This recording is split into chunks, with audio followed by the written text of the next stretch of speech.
Sparkling, welcome di ibadah kita hari ini. Nah, hari ini MC-nya spesial banget ya, jelas. karena ada gue Dan juga gue dan Reza.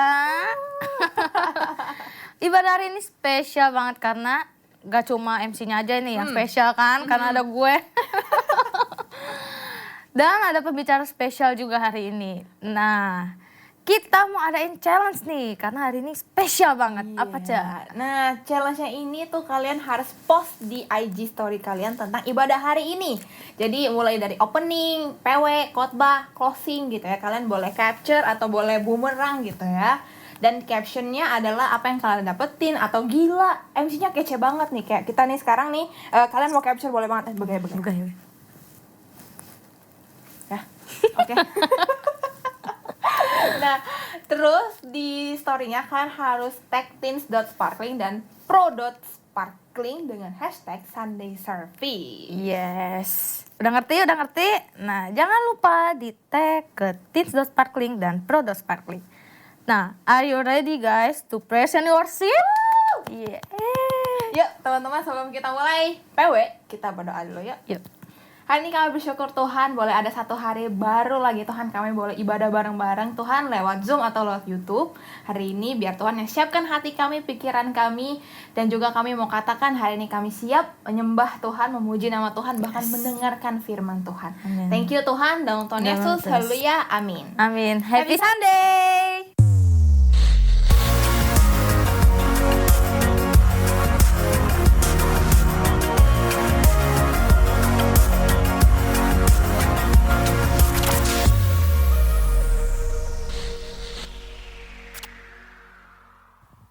Welcome Sparkling. Mari sama-sama hari ini kita mau datang beribadah kepada Tuhan. Amin. Woo. Oh, you are God, and we lift you up. We keep singing, we keep praising, we won't stop giving all we got. 'Cause you're worthy of all glory. Oh, there is no other. You are forever.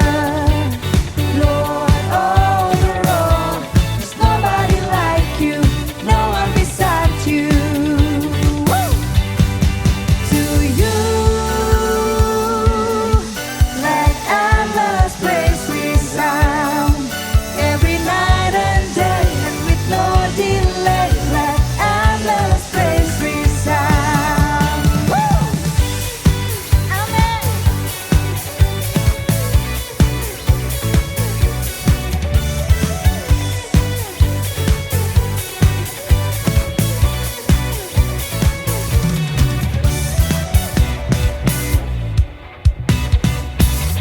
Boundless love, life before the sun. Your glory, eternal, never stop. Giving all you got, for creation, keep singing. Oh, there is no other. You are forever. Lord over all, there's nobody like you, no one beside you. Oh, to you, let endless praise resound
Kami berikan pujian dan hormat kami buat Engkau Tuhan.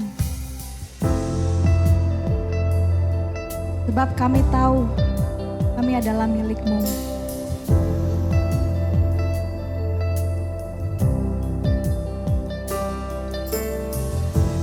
Dalam kesesakanku,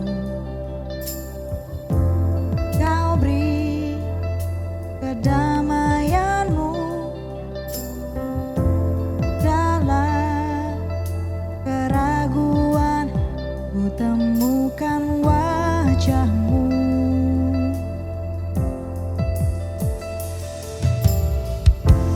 Karena pengorbanan-Mu, Kau jadikanku baru. Sungguh ku terkagum, amanku di dalam-Mu, Yesus. Kau membuatku sesuai rencana-Mu. Kau memegang setiap musim hidupku. Ku serahkan semua kekhawatiranku, ku milik-Mu.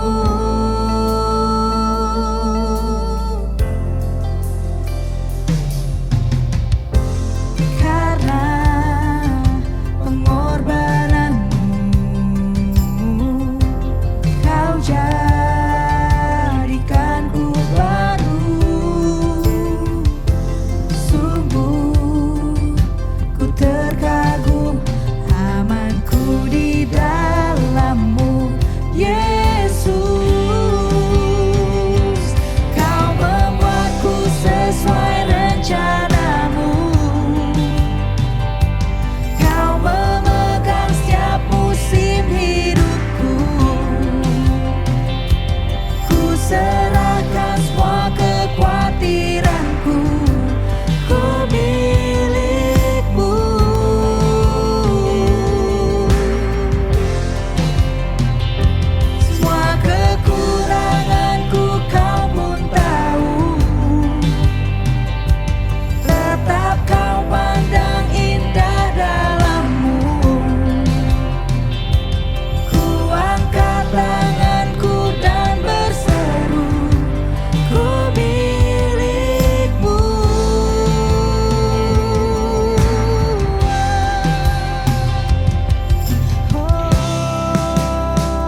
Kami percaya kami milik-Mu Tuhan. Hari ini setiap kami Tuhan di tempat ini dimanapun kami berada, kami percaya kami sudah diberikan kuasa Tuhan. Sebab hari ini firman Tuhan di dalam Yohanes 1 ayat 12 katakan, tetapi semua orang yang menerimanya diberinya kuasa supaya menjadi anak-anak Allah, yaitu mereka yang percaya dalam namanya. Hari ini Tuhan kami katakan kami mau menerima kuasa. Kami mau terima Tuhan kuasa dari Engkau. Hari ini Tuhan kami percaya kami sudah diberikan kuasa untuk menjadi anak-anak Allah. Hari ini Tuhan kami bersyukur sebab kami adalah milik-Mu. Oh, kami bersyukur kami milik-Mu. Oh, haleluya. Oh, kami milik-Mu.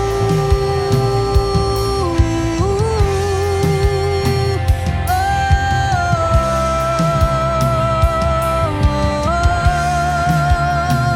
Yesus kami bersyukur. Oh, I am yours now forever. In your grace I surrender. You are mine now forever. I'm alive in your word. I am yours now forever. In your grace I surrender. You are mine now forever. I'm alive in your wonder. Kau membuatku sesuai rencanamu. Kau memegang setiap musim hidupku. Ku serahkan semua kekhawatiranku. Ku milik-Mu.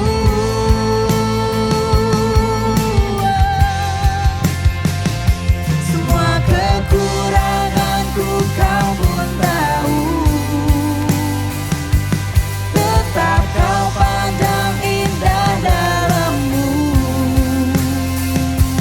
Ku angkat tanganku dan berseru, ku milik-Mu.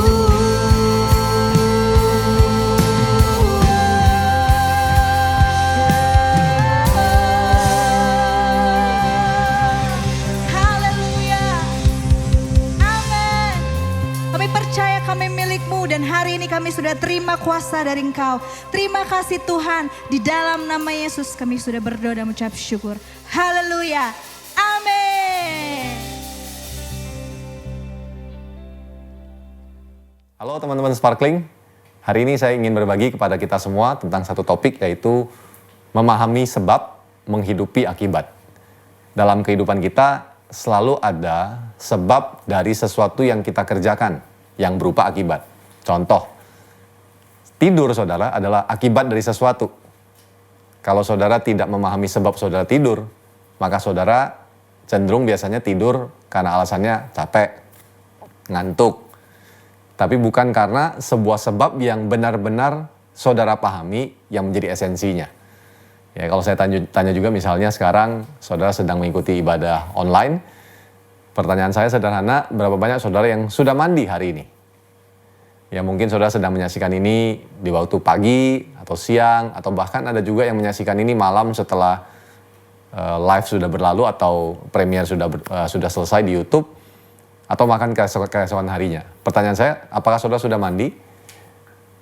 Tentu ada saja yang menjawab, belum. Rata-rata yang kalau nonton online ibadah, ya belum mandi gitu ya. Kenapa? Karena saudara berpikir ya nggak ketemu orang di rumah aja gitu. Padahal sebenarnya mandi adalah sebuah akibat dari sebuah sebab. Kenapa saudara mandi?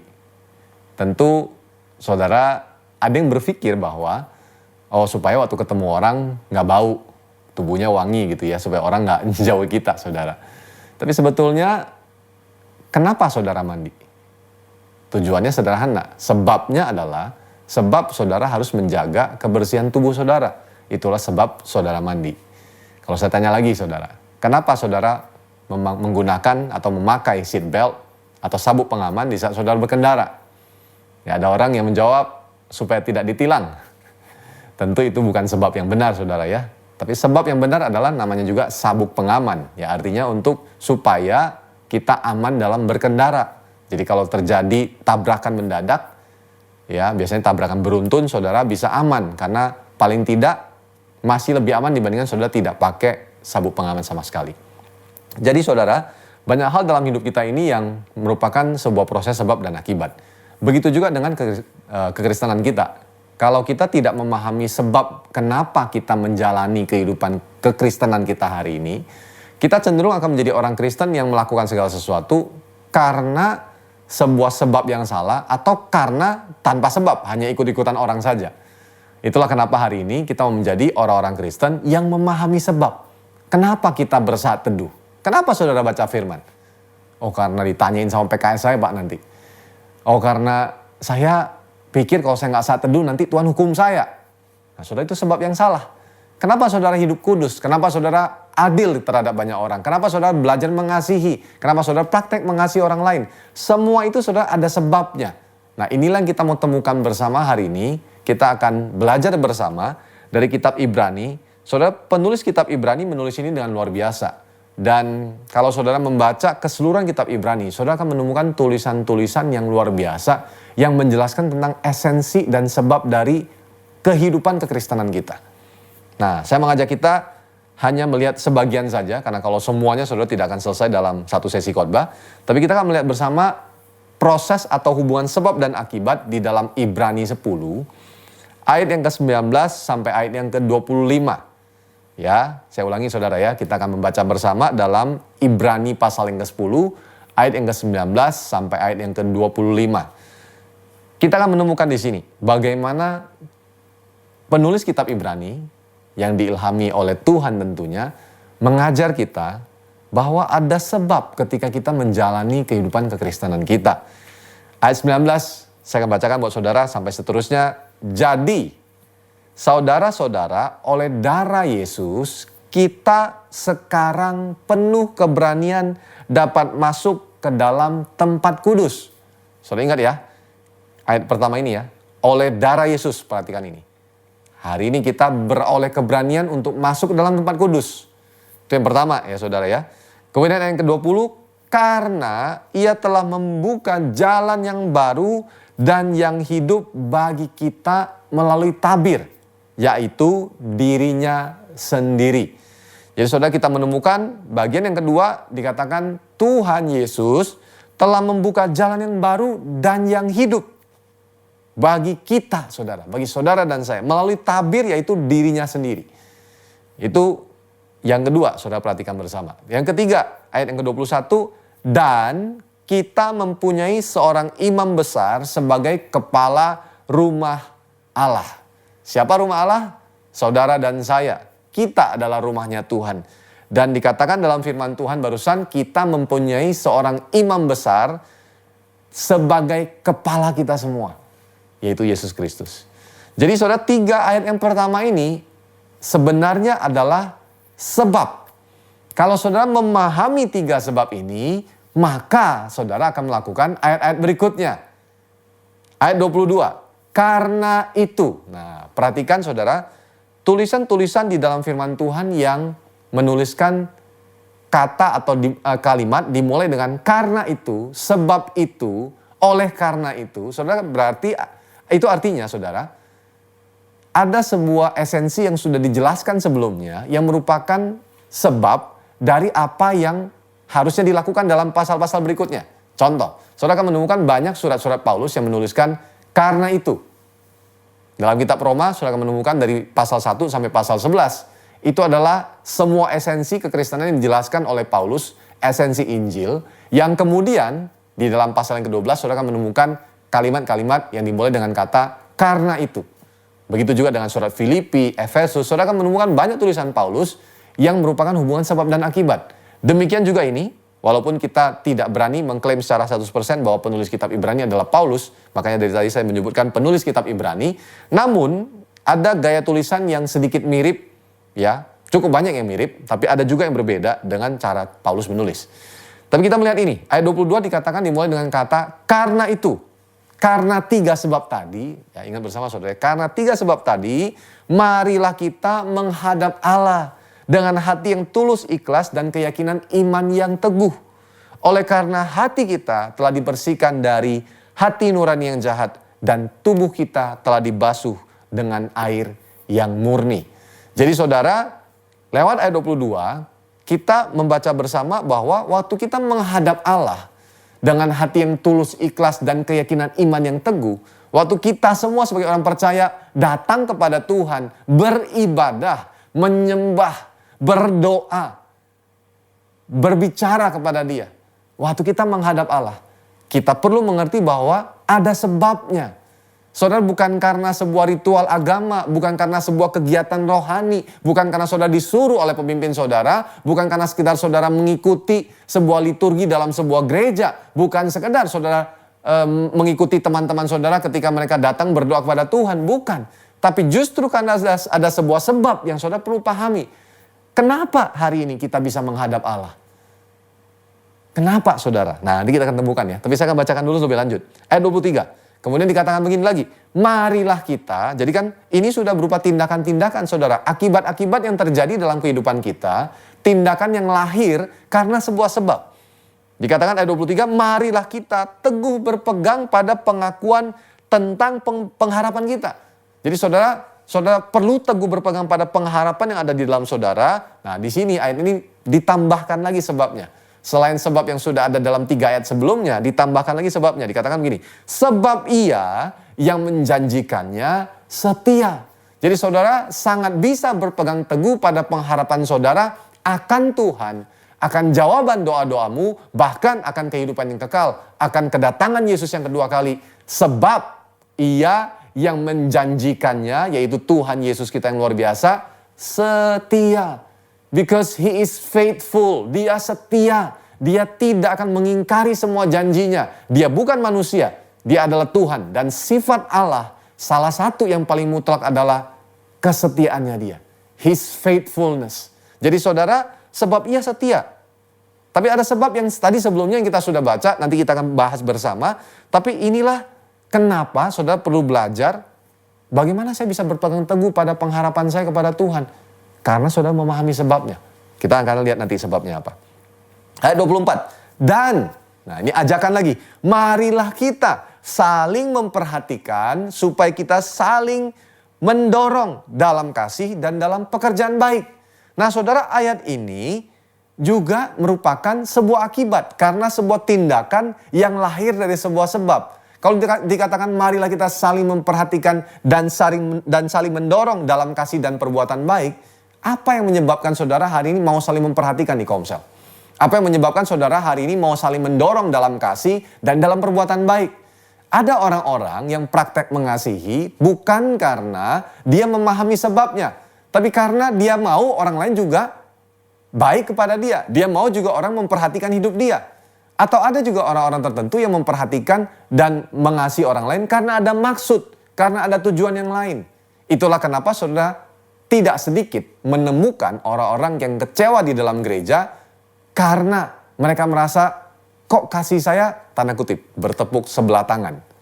Tidak dijawab, tidak direspon. Saya mengasihi tapi saya tidak pernah dikasihi. Kok saya tidak pernah diperhatikan, nggak dikunjungi, nggak ditanyain. Kalau makan-makan saya dilupakan. Kalau lagi susah saya diingat. Kalau minta sumbangan, minta support teman-teman saya diingat. Tapi waktu giliran ada berkat saya nggak diajak. Nah saudara, orang sangat gampang kecewa karena tidak benar-benar memahami sebab. Sehingga waktu saudara hari ini mau memperhatikan teman Komsel saudara seimanmu, atau keluargamu, atau keluarga besarmu, atau orang-orang di sekelilingmu. Kalau saudara melakukannya karena saudara tidak memahami sebab yang benar di hadapan Tuhan, yang di dalam Tuhan. Maka saudara akan sangat mudah kecewa dan saudara memilih untuk berhenti melakukannya.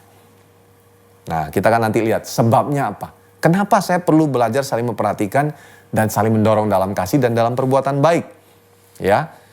Ayat yang 25 dikatakan, janganlah kita menjauhkan diri dari pertemuan-pertemuan ibadah kita seperti dibiasakan oleh beberapa orang. Tapi marilah, ajakan lagi, kita saling menasehati dan semakin giat melakukannya menjelang hari Tuhan yang mendekat. Jadi kalau dikatakan supaya kita saling menasehati dan semakin giat melakukannya, apakah saudara menemukan hari ini di saat kita menyadari bahwa ini waktu Tuhan sudah makin dekat loh saudara. Nah pertanyaannya, apakah ayat ini saudara hidupi? Apakah saudara saling memperhatikan dan semakin giat melakukannya? Atau justru saudara semakin longgar melakukannya? Saudara sudah tidak pernah lagi kontak teman komselmu karena ya pandemi kak, saya nggak sempat kontak, saya sibuk. Padahal saudara mungkin cuma ada di rumah sendiri dan tidak berbuat apa-apa saudara. Saudara nggak tanyakan, saudara nggak perhatikan sama sekali. Karena saudara merasa bahwa sudahlah, saya hidup sendiri. Karena saudara juga mungkin merasa tidak diperhatikan, tidak ditanya. Nah itulah kenapa hari ini kita perlu memahami sebabnya. Karena kalau kita tidak memahami sebabnya, kita akan berhenti melakukan semua yang kita mau lakukan dalam Tuhan. Karena pemikiran manusia yang menjadi tolak ukurnya saudara. Kalau dikatakan janganlah kita menjauhkan diri dari pertemuan-pertemuan ibadah. Kenapa? Kalau mungkin dalam pikiran saudara, supaya nanti jangan sampai dicariin pemimpin, supaya jangan sampai nanti gereja saya sepi, supaya jangan sampai nanti jadi kurang seru ibadahnya. Saudara, itu salah saudara. Kenapa saudara ada dalam pertemuan ibadah? Ada sebabnya. Ada sebab yang esensi, yang benar di hadapan Tuhan, yang saudara bisa lihat dan temukan di dalam tulisan-tulisan firman Tuhan, salah satunya di dalam kitab Ibrani yang baru saja kita baca. Nah, oke. Saya rasa saya sudah menggambarkan buat saudara tadi akibat-akibatnya yang kita perlu kerjakan. Tapi saya mau ajak saudara hari ini berfokus kembali kepada sebabnya. Karena begini saudara, sebab yang kita pahami dengan benar, itu yang akan mendorong dari dalam. Dia akan menjadi sebuah inner driven force, sebuah dorongan dari dalam yang akan lebih konsisten, lebih setia, lebih lama, dan sifatnya akan lebih jangka panjang. Tapi kalau saudara mengandalkan outer driven force, contoh misalnya, saat teduh sama-sama ya, yang nggak saat teduh nanti dapat denda misalnya. Kan kita pernah lakukan itu di zaman kita masih mahasiswa ya, kita saudara. Ya saya masih mahasiswa saudara. Ada kita pernah melakukan itu. Tapi itu sifatnya outer driven force saudara. Atau bahkan saudara mungkin, misal contoh, kenapa saudara memberi hari ini? Memberi persembahan, memberi buat orang lain. Karena kalau saudara punya pemahaman nanti takut dimakan belalang pelahap. Nah saudara, itu salah. Karena bukan itu konsepnya, bukan itu esensinya. Kalau saudara cuma sekedar takut dimakan belalang pelahap, berarti pusatnya saudara. Saudara berpikir jangan sampai saya rugi. Padahal Tuhan bukan mau saudara hidup dengan pemikiran yang seperti itu. Nah, mari kita lihat sebab yang tadi dijelaskan. Dalam ayat 19 sampai 21. Saya ulangi baca sekali lagi buat saudara. Jadi saudara-saudara, oleh darah Yesus, kita sekarang penuh keberanian dapat masuk ke dalam tempat kudus. Sang penulis kitab Ibrani sering menjelaskan tentang kata-kata imam. Bahkan saudara akan menemukan dalam kitab Ibrani lah dijelaskan tentang si Melkisedek. Nah saudara, dia sangat memahami bahwa di perjanjian lama, orang yang mau datang kepada Tuhan tidak bisa sembarangan saudara. Orang Israel tidak bisa menghadap Tuhan langsung. Mereka harus melalui imam. Imam yang menghadap Tuhan pun tidak boleh berdosa. Kalau dia menyimpan dosa dalam hatinya, dia pasti mati di dalam ruang Maha Kudus atau Ruang Kudus.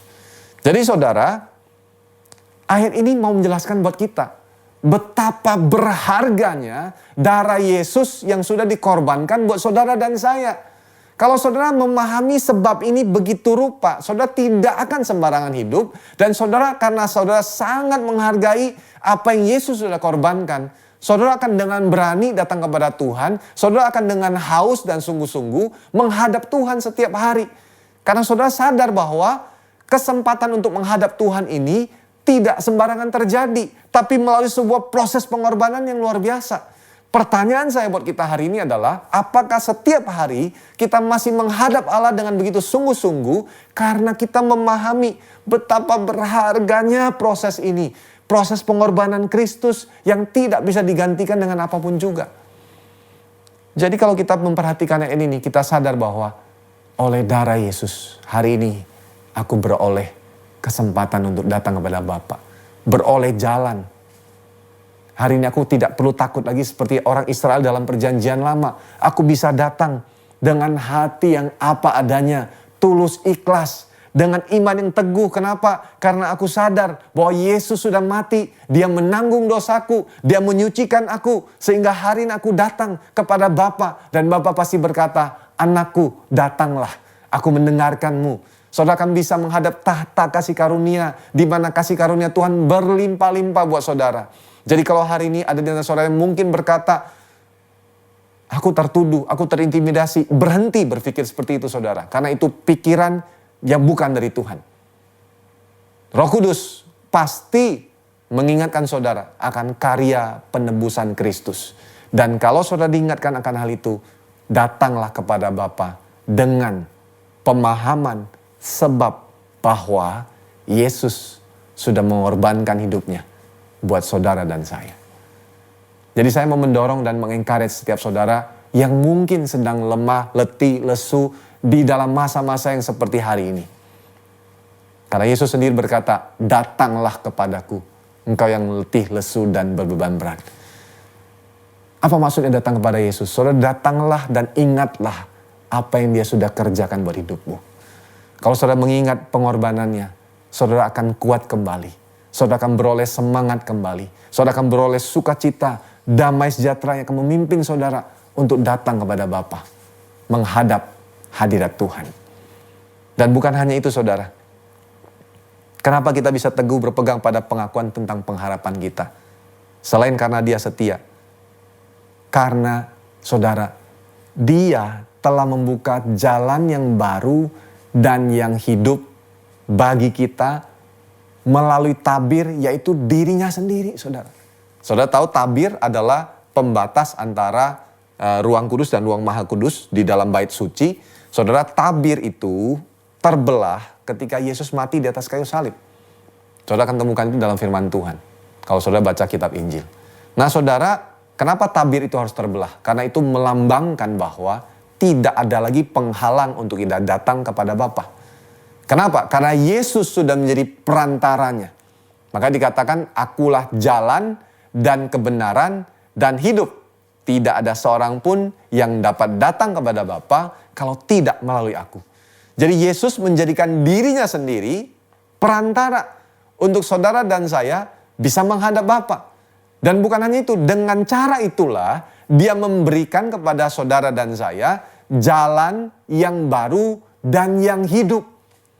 He has given us a new and living way. Sebuah jalan yang baru saudara. Bukan jalan hidupmu yang lama lagi. Jalan hidupmu yang lama yang penuh dengan dosa.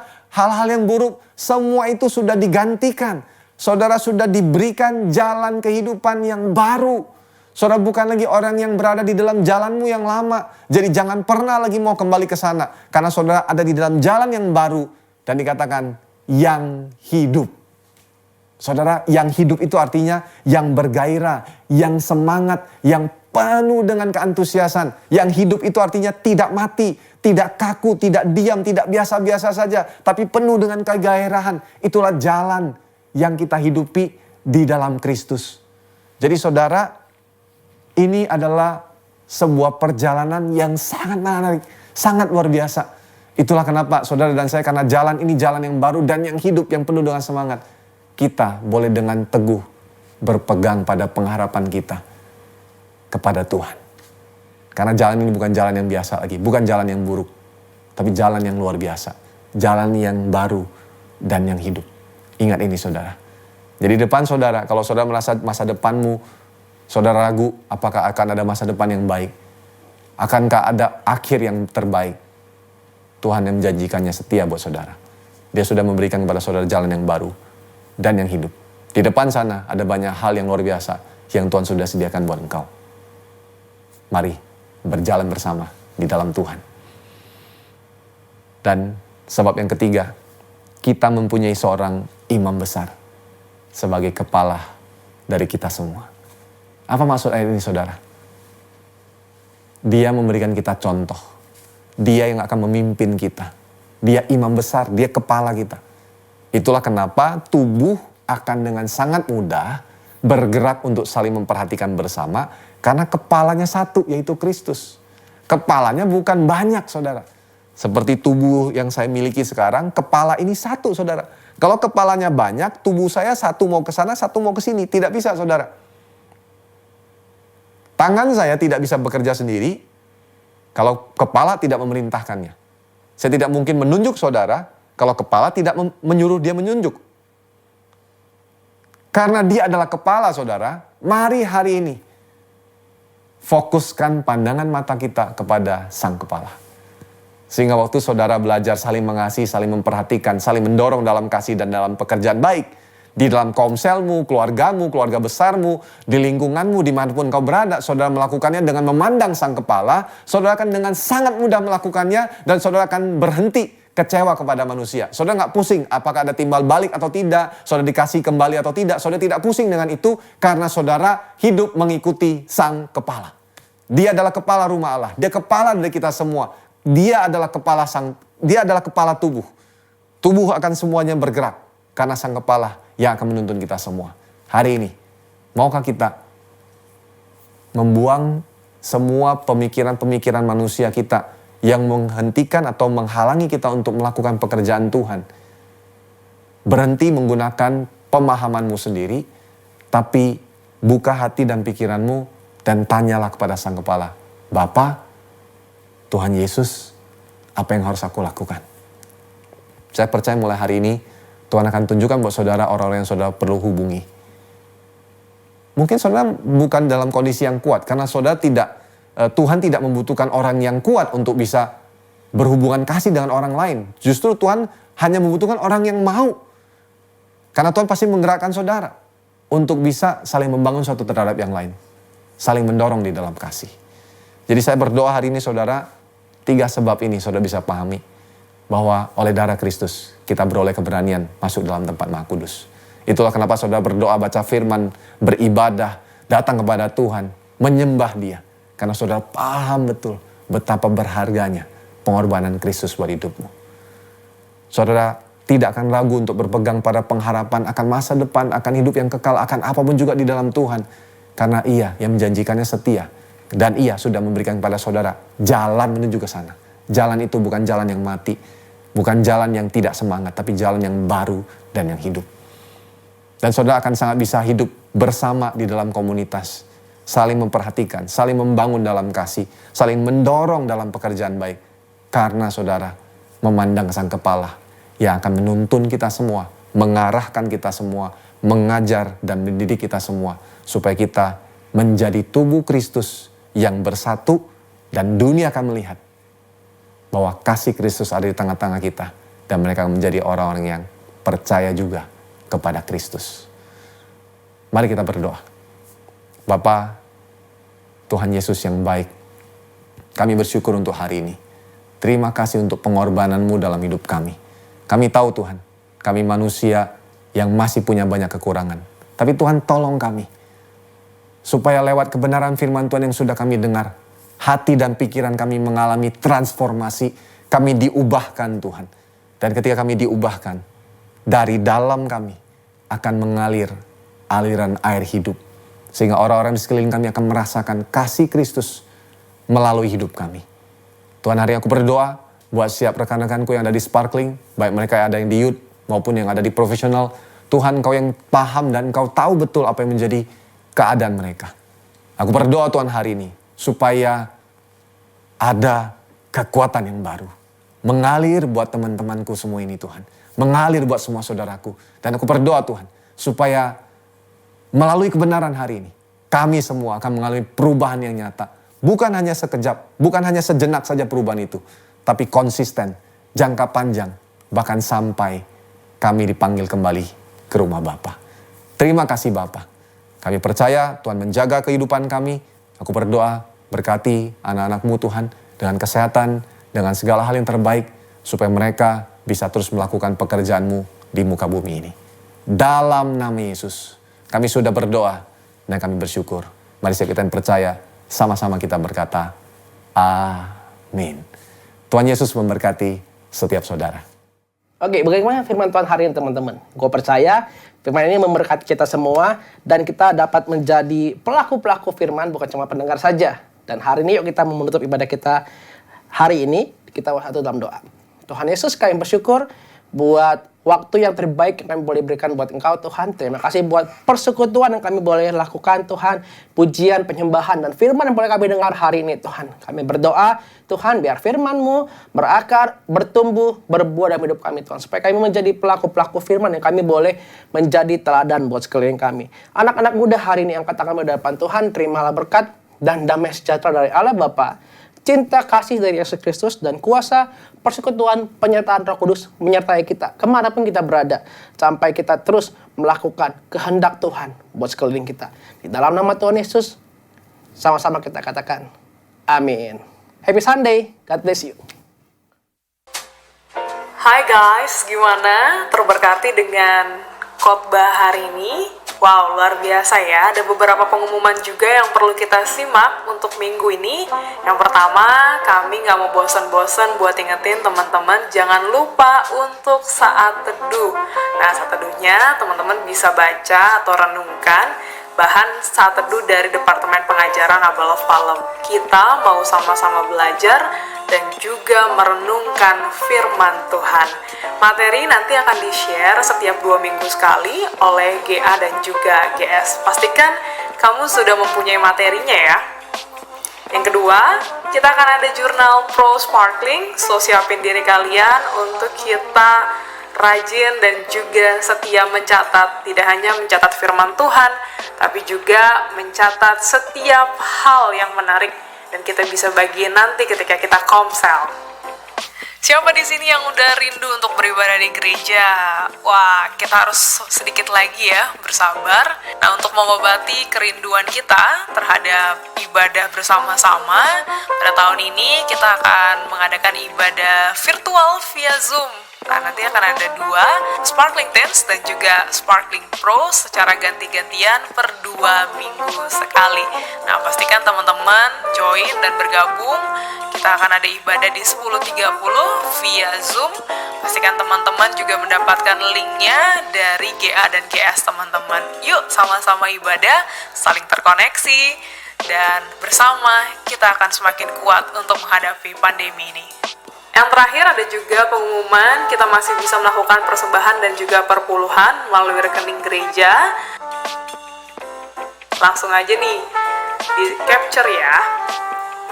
Oke guys, itu aja informasinya. Jangan lupa selalu jaga kesehatan dan juga disiplin menerapkan protokol kesehatan.